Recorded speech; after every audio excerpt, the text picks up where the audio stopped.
Paz do Senhor Jesus, queridos irmãos. Para quem ainda não me conhece, eu sou a missionária Eva, pela misericórdia de Deus, né? E comecei a gravar recentemente uns vídeos, né? E abri um canal no YouTube. E aonde esse vídeo chegar, peço você que divulgue ele, né? Que se inscreva no nosso canal e dê um joinha aí para que o YouTube entenda que os nossos vídeos são bons, né? E minha intenção aqui não é ganhar dinheiro. Desde já eu quero dizer para os irmãos que minha intenção não é ganhar dinheiro.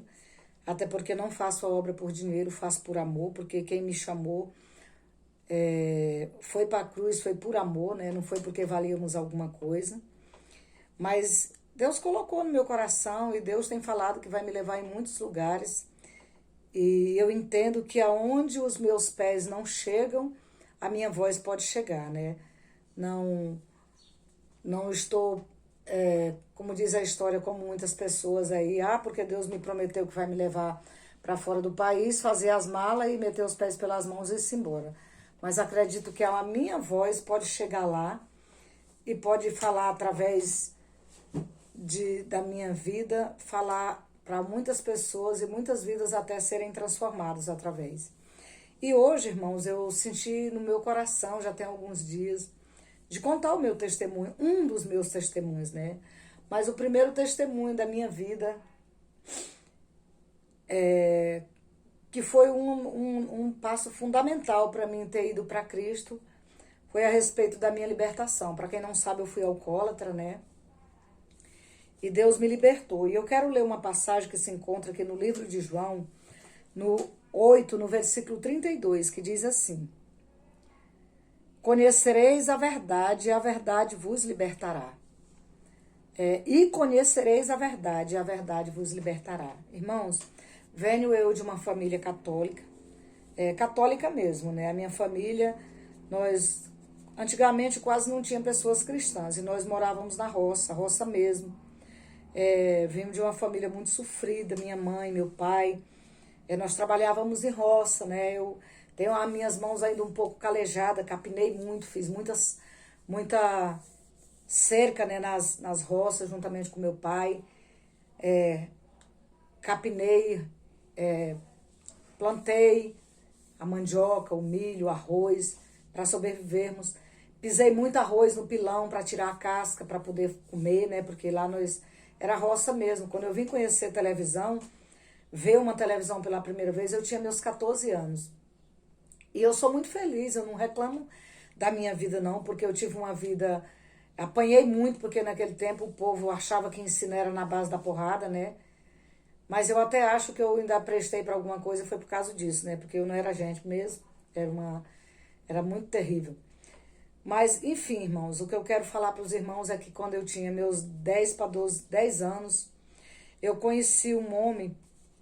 Minha família estava no interior, dizendo ele que esmola. Andavam carregando umas imagens para cima e para baixo, dizendo que estavam tirando esmola. E era esmola mesmo, porque aquilo ali era uma esmola.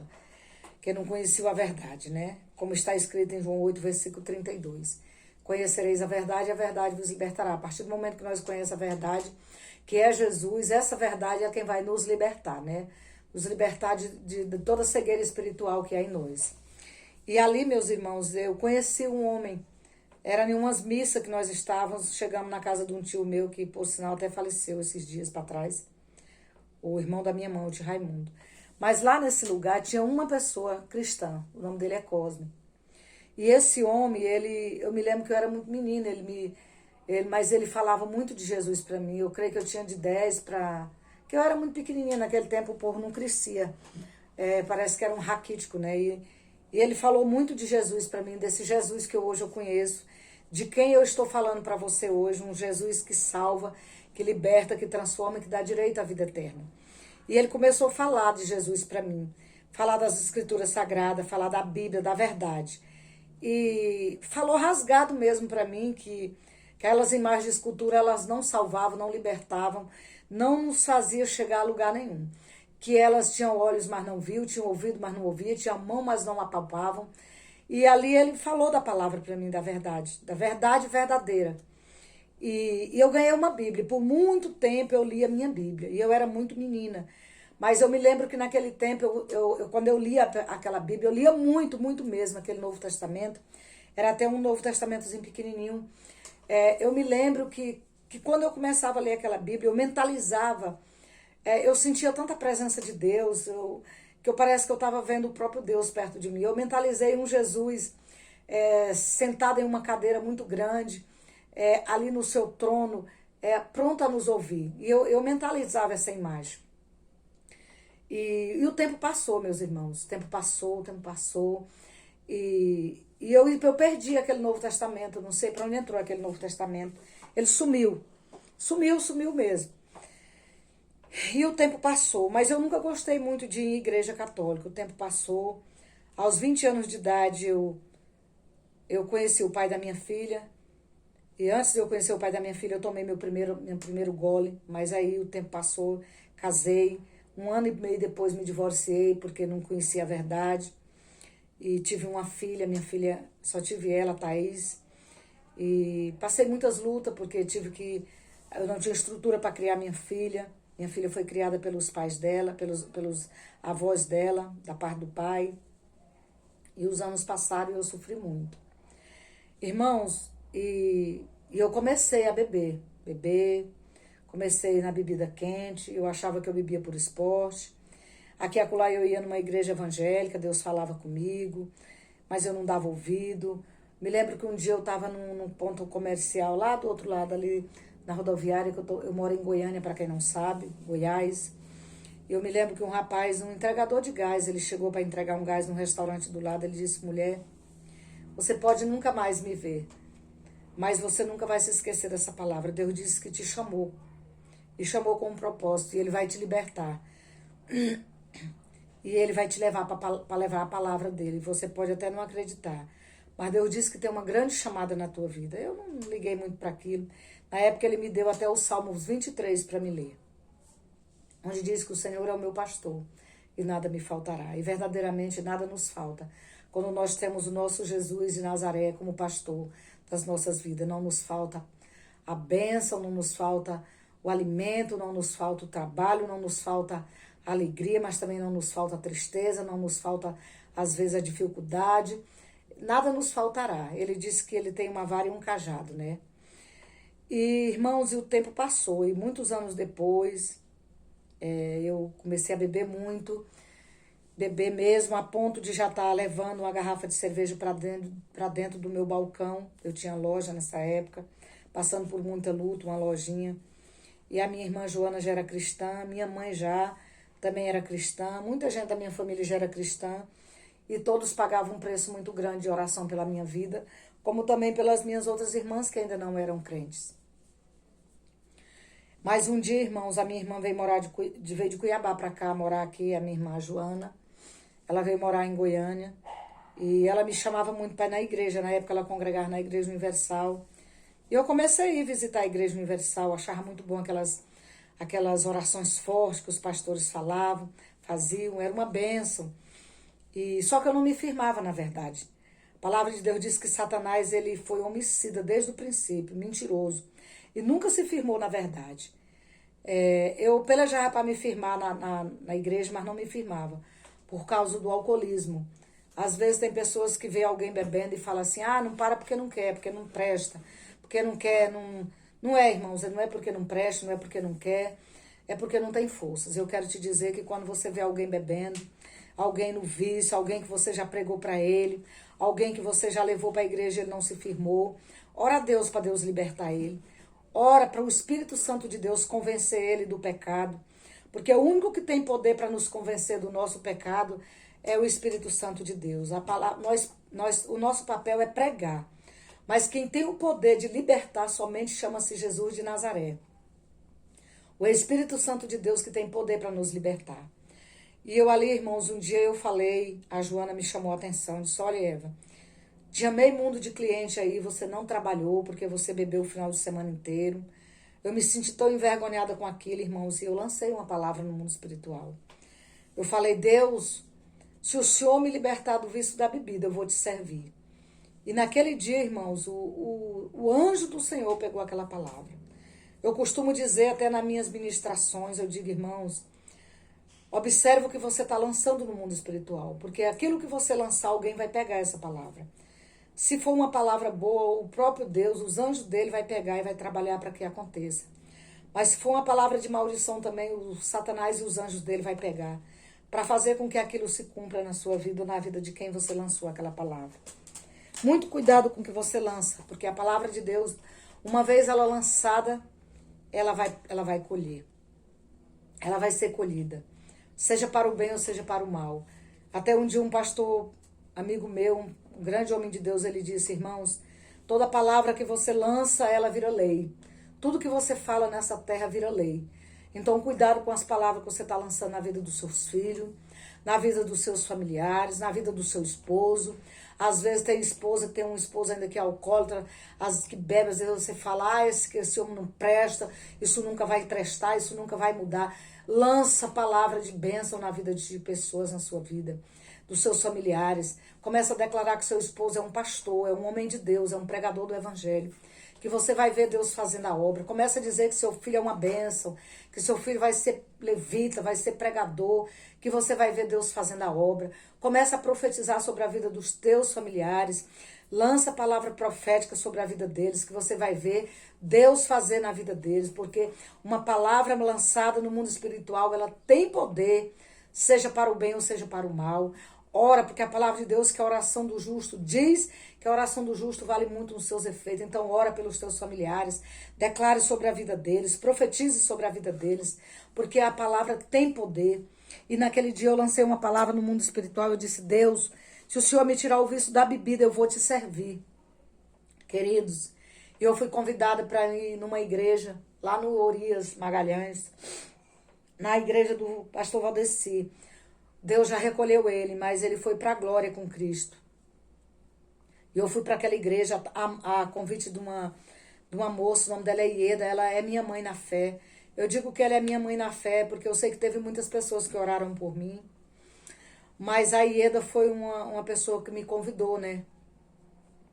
Primeiro, quem plantou na minha vida lá atrás, que foi o Cosmo. A palavra de Deus diz: lança o teu pão sobre as águas, que depois de muito tempo tu acharás. Cosme foi a primeira pessoa que falou do verdadeiro evangelho para mim. Foi lá atrás. A palavra, irmãos, ela ficou plantada na minha vida. Não se preocupa se ela vai nascer, se a semente vai nascer ou não vai. Preocupa em plantar ela na vida de alguém. Porque lá atrás, quando o Cosme, aos 10 anos, 11 anos de idade, ele semeou na minha vida a verdadeira palavra, ela ficou plantada, ela não nasceu naquela hora. Mas anos depois ela veio nascer, eu vou te explicar aqui, você vai entender porque tudo isso chegou na minha vida a acontecer por causa de uma palavra que o Cosme plantou na minha vida lá atrás. Irmãos, antes de eu lançar essa palavra no mundo espiritual, eu vou voltar um pouquinho atrás, eu comecei a ter sonhos proféticos. Comecei a ter sonhos reveladores, eu sonhava com o arrebatamento da igreja. E eu sonhava com o arrebatamento da igreja, eu sempre naquele sonho eu ficava. Eu via Deus descendo, subindo com um monte de anjos, e aquele homem vestido de branco, e aquele monte de anjos atrás dele. E todas as vezes eu ficava. E no meu sonho eu ficava correndo. Tinha uma fila da direita e uma fila da esquerda, eu sempre ficava na fila da esquerda. E no meu sonho eu ficava: cadê o Cosme? Cadê o Cosme? Que eu preciso que ele ore por mim. Porque eu preciso aceitar Jesus. Eu preciso ver o Cosme para ele orar por mim. Para mim aceitar Jesus. Irmãos, olha a importância da palavra lançada no mundo espiritual. Quantos anos isso? Eu tinha o quê? 10 para 11 anos. E isso, 30 anos depois, quase 30 anos depois, eu comecei a ter esses sonhos reveladores. E eu sonhava. Eu acordava apavorada. No meu sonho eu clamava: eu quero ver o Cosmo, porque eu quero aceitar Jesus, que eu quero ir morar no céu, eu quero ir morar no céu. E os anos foi se passando e o ciclo foi se fechando. Deus começou a permitir situações na minha vida. Eu tive síndrome do pânico e eu comecei a sair para a rua. Eu morria de medo de eu não chegar com vida em casa e eu morrer e ir para o inferno. Porque, irmãos, Deus, ele tem as suas formas de trabalhar. Ele tem as suas formas de trabalhar na minha vida e na tua vida. E nesse dia eu lancei no mundo espiritual essa palavra. Eu falei: Deus, se o Senhor me libertar desse vício, eu vou te servir. E a Ieda me convidou para mim na igreja, eu fui com ela. E quando eu cheguei lá, foi em setembro que eu fui para a igreja, foi dia 1º de setembro de 2004. Fui dia 1º, fui dia 2 e fui dia 3. No dia 3, no encerramento daquela cruzada, os pastores chamaram a gente lá na frente e fizeram um desafio. Que quem tivesse ali ia ser liberto do vício. E ele falou, mandou nós colocar assim a mão. E ele falou assim, você que sente, que bebe, você vai sentir o cheiro da cerveja. Você que fuma vai sentir o cheiro do cigarro, você que usa droga. E ele foi citando os vícios ali. E ele disse assim, não se assuste se alguém começar a vomitar aí perto de você, não se apavore. Ele está sendo liberto.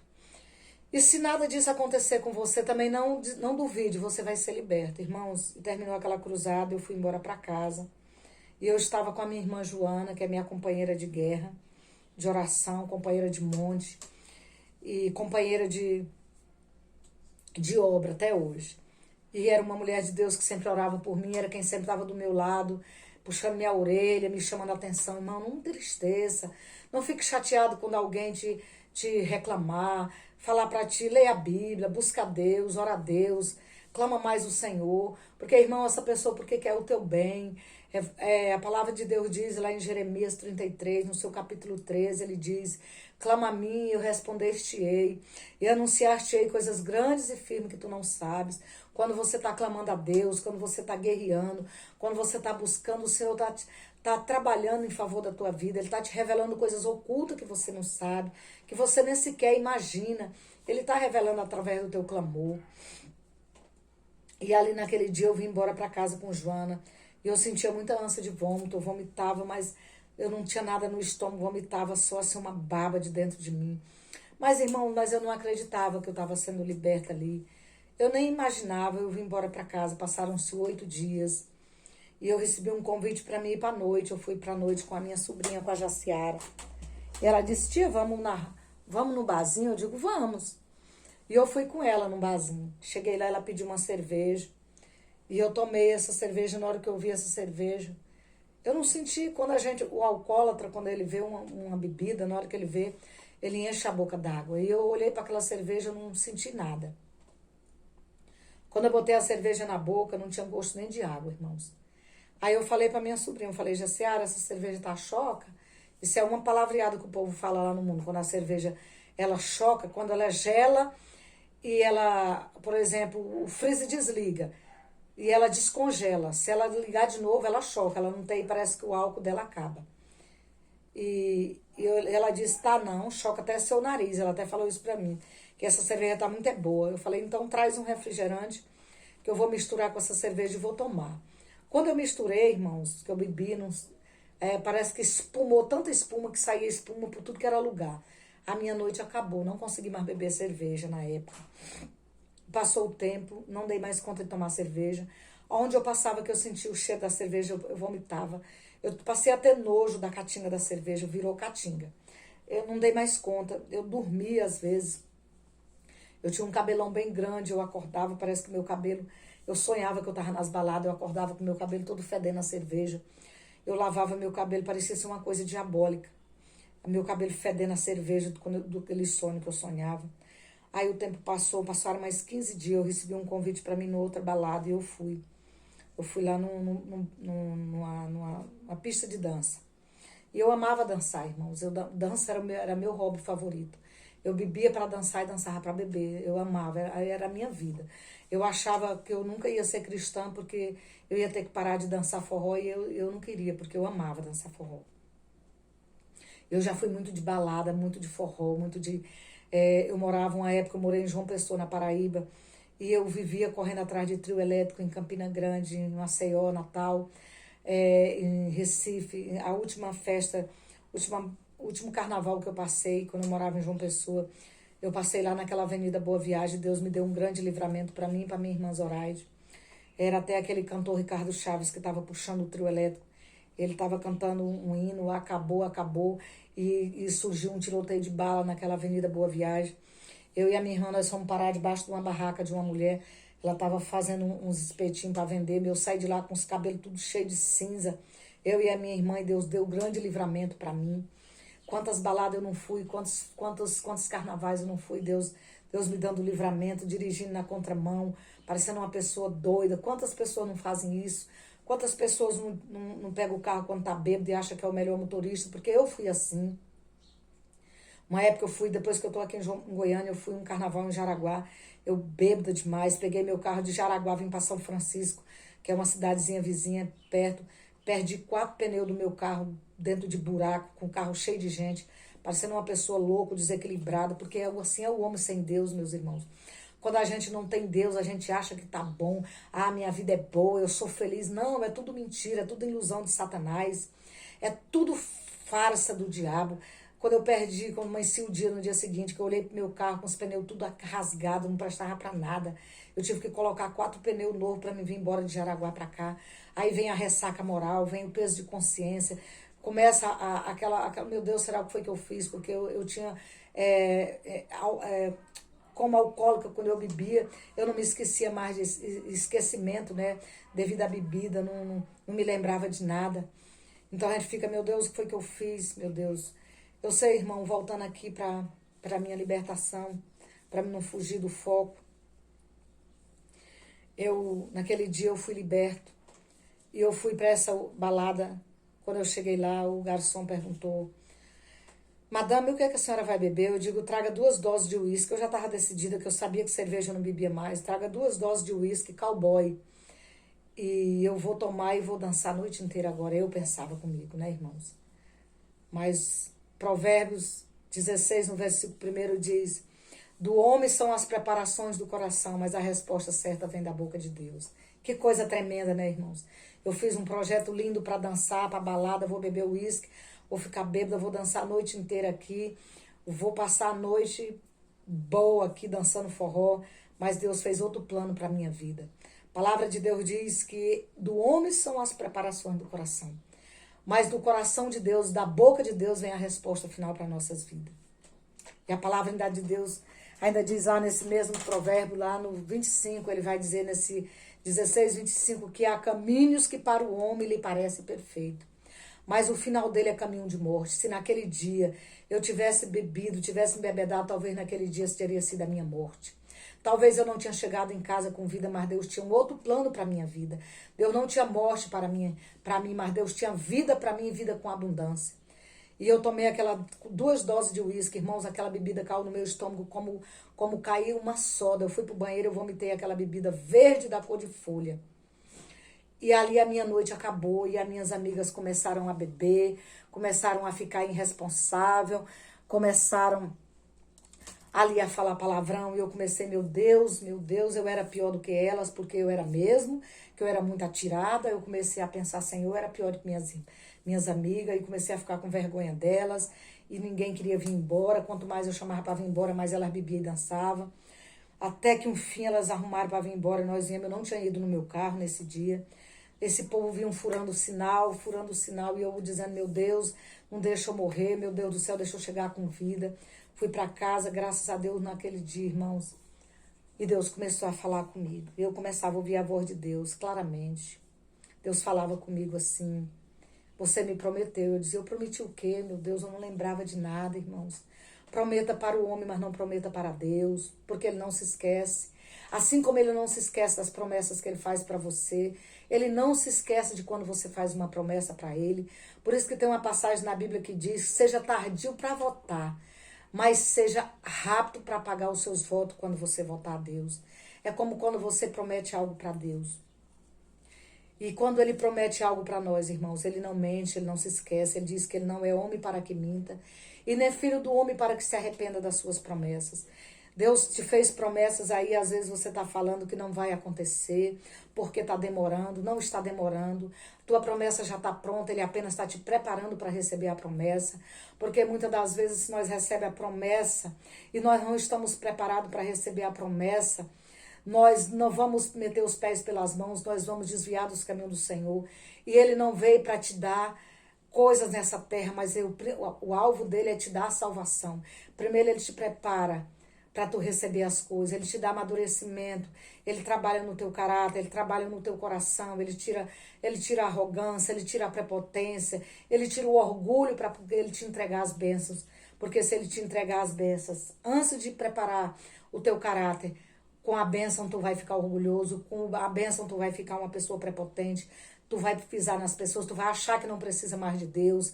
Tem pessoas que eu já vi dizer, Senhor, se o Senhor me dá um carro para me ir para a igreja, para me levar o povo para a igreja. Na hora que ele recebe o carro, ele passa na parada de ônibus, vê o irmãozinho lá, ele nem olha para o irmãozinho. Pelo contrário, ele se desvia dos caminhos do Senhor apenas por causa de um carro que ele recebeu dizendo que era para levar o irmão para a casa do Senhor, para fazer obra. Então, irmão, o coração do homem ele é enganoso.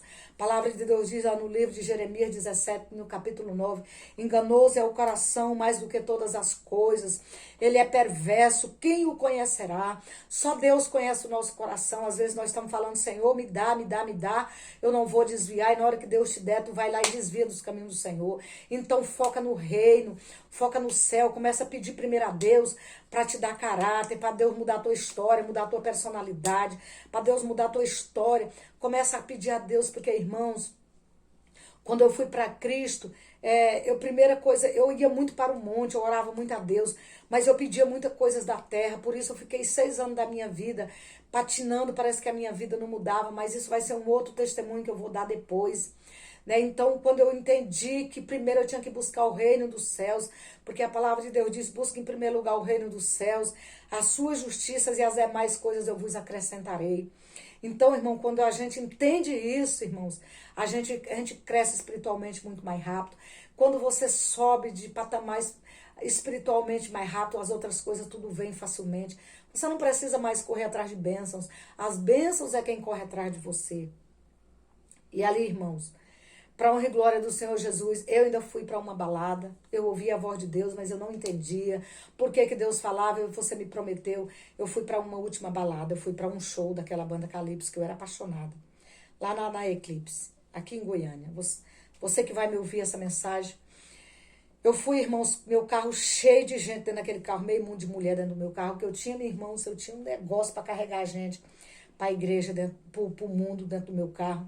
Que quando eu me converti, eu já me converti missionária. Porque aquela mesma coisa que eu tinha para arrastar o povo para o mundo, quando eu vim para a igreja, foi a mesma loucura eu tinha de carregar o povo para a igreja. Para a honra e glória do Senhor Jesus, eu me tornei missionária instantaneamente. Missionário não é aquele que anda com a Bíblia debaixo do braço por aí, sem pastor, sem uma ovelha sem pastor. Não, isso não é ser missionário.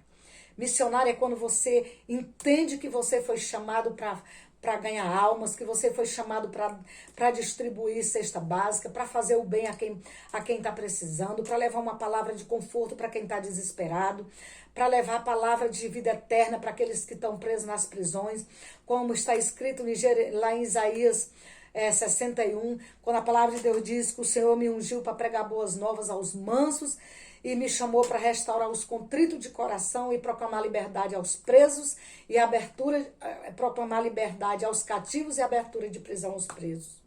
É isso que você se torna um missionário quando você entende isso. Quando você vê alguém que está passando necessidade, você leva o socorro.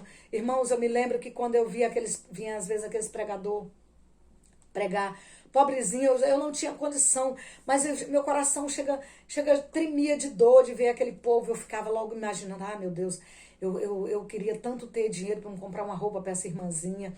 Ali, às vezes, irmão, teve um dia que foi uma senhorinha, uma missionáriazinha, pobrezinha, pregar lá, e eu me lembro que eu preenchi um cheque, sem um centavo na conta, naquele tempo de R$ 50, aí todo dia eu ia no banco. E dei para ela, todo dia eu ia no banco, Senhor, não deixa voltar esse cheque, Senhor, não deixa voltar esse cheque. Irmãos, e Deus não deixava voltar, porque Deus conhecia o que estava aqui dentro do meu coração. Eu me converti, já me converti sendo missionária. O tempo passou e eu fui consagrada missionária, mas foi degrau por degrau. Mas esse negócio de ser missionária, eu já fui desde o início, levando almas. E eu passei a levar as vidas para a casa do Senhor logo de início. Mas voltando lá, quando Deus me pegou pelo anzol, lá nesse show, eu fui com meio mundo de gente, quase não cheguei naquele lugar, o tumulto de gente era tão grande. E quando deu meia-noite, naquele lugar, o Senhor me tirou de dentro daquele show, meia-noite, irmãos. Eu falei para minhas amigas, aquele lugar passou a não ter mais sentido para mim. Eu comecei a sentir um vazio tão grande naquele lugar. E eu chamei minhas amigas, eu digo, eu tô indo lá pro carro me deitar. E eu fui, nem vi a hora que elas chegaram, dormi lá no carro. Beber não bebia mais, dançar não dançava mais. e comecei as coisas não ter mais sentido para mim. E aí, quando elas chegaram no carro, eu falei para elas, escutem o que eu tô dizendo para vocês. Se hoje eu chegar com vida na minha casa, essa foi a última balada que eu pisei os meus pés. Irmãos, e eu vim embora para casa, isso era num sábado, dia 16. Quando foi na segunda-feira, dia 18, dia 16 de novembro de 2004, fui para aquela cruzada dia 1º de setembro, dia 3 de setembro eu fui liberta. Eu fiquei esse tempo todinho, irmãos. Dia 16 de novembro de 2004, fui para essa balada. Dia 18 de novembro, numa segunda-feira, eu fui para a igreja e terminou o culto, eu não vi a hora de terminar o culto. O pastor fazer o apelo, o pastor Valdeci fez o apelo. E naquele dia eu levantei a minha mão e eu fui ali na frente e eu confessei que Jesus era o Senhor da minha vida a partir daquele momento. E que Ele seria o Senhor da minha vida, que Ele é que mandaria na minha vida a partir daquele dia. Eu reconheci que só Ele salva, que só Ele liberta, que só Ele transforma, que só Ele dá direito à vida eterna. E eu fiz uma aliança com Ele naquele dia. E a partir daquele dia, eu comecei a minha trajetória, a minha corrida atrás da coroa da vida. A minha corrida atrás da coroa da vida. Coroa é essa que nós temos que tomar muito cuidado para nós não perdermos, através das coisas que vêm. Foi fácil, missionária, a senhora chegar aqui? Não, meu querido, não foi fácil. Nunca será fácil. O Senhor Jesus, Ele não falou que seria fácil. Ele não prometeu para nós que seria fácil. Mas Ele disse que nós íamos vencer, porque Ele também venceu. Ele disse que não seria fácil. Mas se nós olhássemos para Ele, não olhássemos para homens, não olhássemos para as situações, não olhássemos para as lutas que viriam, que olhassem para as dificuldades, para as situações adversas, focassem somente nele, nós íamos vencer. Irmãos, e a minha caminhada tem sido uma caminhada de lágrimas, uma caminhada de dor, uma caminhada de angústia. E por muito tempo eu fiquei na igreja, cheguei até me desviar dos caminhos do Senhor uma vez, depois de 3 anos que eu estava na igreja, porque eu olhava muito para o homem. Eu não tinha esse entendimento que eu tenho hoje, eu olhava muito, e quando eu me decepcionei com pessoas, eu desviei, mas não fiquei no mundo. Por que não fiquei? Porque o mundo para mim, o sentido do mundo era bebida e balada. Eu não bebia mais, porém não dançava mais. Jesus, Ele tem suas estratégias. E nós, para servir o Senhor, também precisamos de estratégia. Precisamos de ter estratégia para vencer as situações, para vencer as questões. E esse é o meu testemunho, irmão. Sou grata a Deus pela vida daquele homem de Deus que falou de Jesus para mim pela primeira vez, o Cosme, aquele homem de Deus. Tenho muito desejo de conhecê-lo para ele ver a semente que ele semeou, está aqui dando frutos. Sou grata a Deus pela vida da Ieda que me levou para a igreja. Sou grata a Deus pela vida da minha mãe, das minhas irmãs, que plantaram, que oraram, que pagaram preço de oração pela minha vida. Sou grata a Deus pela vida do pastor Valdeci, que não está mais aqui, pela família do pastor Valdeci, que me acolheu naquela igreja. E depois eu vou contar um outro testemunho de quando eu saí da presença do Senhor, mas eu voltei para a honra e glória do Senhor, estou aqui. Quero te dizer que não desista do seu familiar. Você que tem um familiar aí que é alcoólatra, que bebe, que tem um vício, que está no mundo da droga, não desista. Clama a Deus por ele, busca a Deus pela alma dele, pela vida dele, foca no Senhor Jesus, no Jesus de Nazaré, porque Ele vai libertar teu familiar. Ele é Deus que faz, Ele é Deus que promete, Ele cumpre. Não desista, porque Deus te prometeu e as promessas estão na Bíblia. Vai ler Bíblia, que não precisa o homem te dizer, Deus vai fazer isso, Deus vai fazer aquilo. Não precisa. Se tu ler a Bíblia, está lá. Tem mais